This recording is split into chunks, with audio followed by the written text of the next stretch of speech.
Serial वसुधा के आने वाले ट्रैक में जबरदस्त ड्रामा देखने को मिलने वाला है। समर के एक्सपोज होने के बाद अब वसुधा की आंखें पूरी तरह खुल चुकी हैं। उसे एहसास हो गया है कि अगर उसे अपनी पहचान बनानी है तो उसे अपने दम पर आगे बढ़ना होगा, वरना लोग उसे बार बार धोखा देते रहेंगे और उसका फायदा उठाते रहेंगे। इसी सोच के साथ वसुधा सबसे पहले अपने परिवार को अपनी नई शुरुआत के बारे में बताती है। दादी सा के कहने पर वह देवी हुकुम के सामने जाती है और ऐलान करती है कि वह अपना रजवाड़ी अचार बिजनेस एक बार फिर से शुरू करने वाली है। वसुधा का यह फैसला सुनकर चंद्रिका खुश तो होती है, लेकिन साथ ही उसे एक बड़ा चैलेंज भी दे देती है।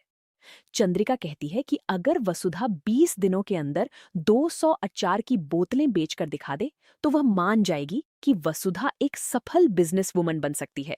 वसुधा बिना किसी डर के इस चैलेंज को स्वीकार कर लेती है और अपने मिशन पर जुट जाती है। इसके बाद वसुधा की इस नई जंग में देव, दादीसा, दिव्या, प्रभात और मयूर भी उसका साथ देते नजर आते हैं। सभी मिलकर अचार तैयार करते हैं और उसे बेचने की कोशिश करते हैं। लेकिन वसुधा के लिए यह सफर बिल्कुल आसान नहीं होने वाला।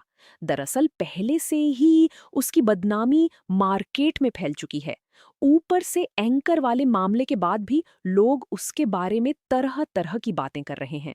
ऐसे में दोबारा लोगों का भरोसा जीतना वसुधा के लिए किसी बड़ी परीक्षा से कम नहीं होगा।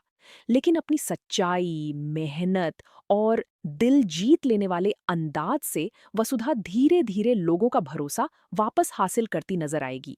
यही वजह होगी कि उसके अचार की बोतलें तेजी से बिकना शुरू हो जाएंगी और उसका बिजनेस एक नई उड़ान भरने लगेगा। हालांकि वसुधा की खुशियां ज्यादा समय तक टिकने वाली नहीं हैं, क्योंकि अब कहानी में एक बार फिर लौटने वाली है चौहानों की सबसे बड़ी दुश्मन, करिश्मा। जी हाँ, करिश्मा अब पागल खाने से बाहर आने वाली है और उसकी वापसी का रास्ता कोई और नहीं बल्कि समर तैयार करेगा। पिटाई और बेइज्जती के बाद समर सीधे पागल खाने पहुंचता है और करिश्मा की रिहाई करवाता है। इसके बाद वह करिश्मा को अपने साथ लेकर आता है और उससे हाथ मिलाकर चौहान परिवार को बर्बाद करने की नई साजिश रचता है। अब समर का सबसे बड़ा निशाना वसुधा है, जबकि करिश्मा चौहान परिवार के साथ साथ वसुधा से भी बदला लेना चाहती है। ऐसे में दोनों विलेन एक साथ मिलकर डबल ताकत के साथ चौहानों पर हमला करने वाले हैं।